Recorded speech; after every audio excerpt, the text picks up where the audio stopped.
Ladies and gentlemen, welcome to the Galactic Federation News. This is Earth Weekly, and I'm Tom. Here are tonight's top stories. Former President Jimmy Carter died this week at the age of 100. Does everybody remember those mysterious cards that were passed out at former President George H.W. Bush's funeral? If you'll recall, everyone got one but Jimmy Carter. I think I know what the cards were for. Everyone who received a card made it to the next round, and Jimmy did not. There is speculation online that X-user Adrian Dittman is really Elon Musk's alternate account. Musk reportedly admitted to President-elect Trump that it was in fact his alt account and asked if it was going to be a problem. The president-elect reminded Mr. Musk that he used to call reporters claiming to be John Barron. As John Barron, he claimed to be Trump's publicist, and he did all this while making no attempt to disguise his voice. I think they'll be okay. President Biden, who definitely has no memory issues, certainly not about polling numbers or prevailing sentiments earlier this year, apparently regrets dropping out of the race and believes he could have won.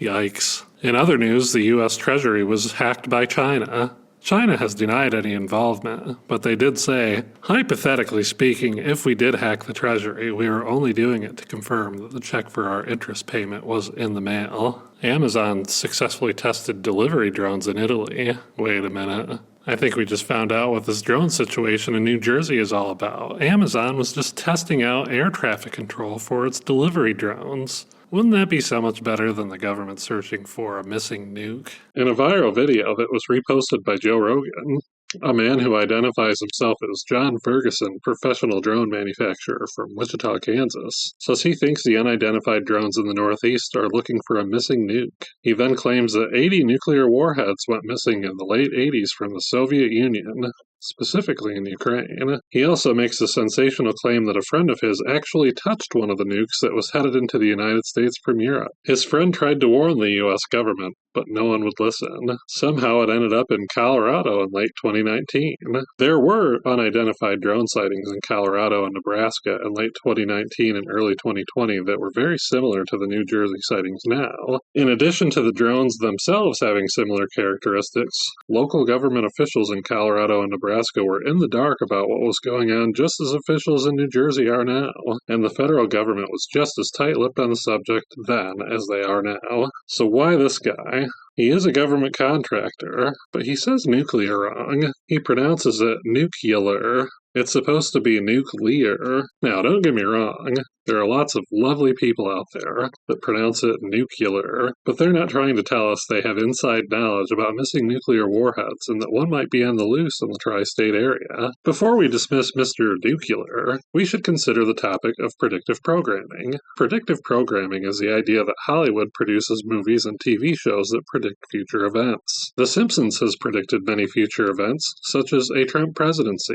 In the Simpsons episode Bart to the Future, which originally aired on March 19th, 2000, Bart saw a vision of the future where Lisa becomes president. Assuming the episode was written and produced sometime in late 1999, the timeline is interesting. Keep in mind that Trump was considering running for president on the Reform Party ticket at the time of the episode's production. But even so, in the vision, Bart was told he was looking 30 years into the future, which would be 2029. Trump's second term will end on January 20th, 2029. But what about the nukes and predictive programming? In the year 2007, the TV show Jericho first aired on CBS. The show was about the fictional small town of Jericho in western Kansas. The citizens of Jericho are left to defend for themselves after terrorists detonate portable nuclear bombs in an attack on 23 American cities, including Washington, D.C. The attacks are timed during a presidential speech to a joint session of Congress. The government blames it on North Korea and Iran, so they retaliate with full-scale nuclear attacks on both nations. The show is a lot like The Walking Dead without the zombies. It follows the people of this town as they deal with a wide variety of challenges, from dwindling resources to a run-in with a violent mercenary group called Ravenwood that is reminiscent of the real-life mercenary group of Blackwater. A new resident of the town raises the suspicion of the local authorities and is eventually discovered to be a CIA agent that was working undercover with one of the terrorist cells responsible responsible for the attacks. He was so good at being an undercover agent that the terrorists gave him a nuke that was intended to blow up Columbus, Ohio, and he has it buried in his shed in Jericho. He was also able to alert the authorities so they could stop one of the bombs from detonating in New York City. At the end of the first season, the people of Jericho end up in a war with a neighboring town over resources. At this point, CBS canceled the show due to low viewership. However, fans mounted a pressure campaign to bring the show back for another season to end it properly. This is when things get interesting. The second season was only 9 episodes, so the story is a bit rushed. At the beginning of the season, the military gets wind of a large battle between the towns of Jericho and New Bern and decide to intervene.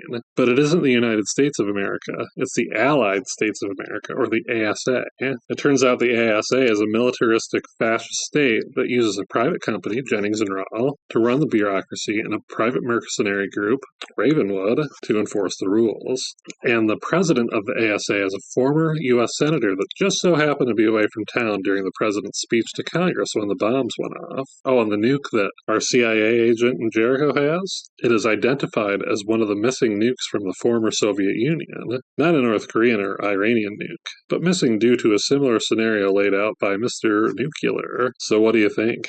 Is Mr. Nuclear messing with us, or is there more to the story? Let me know what you think in the comments below.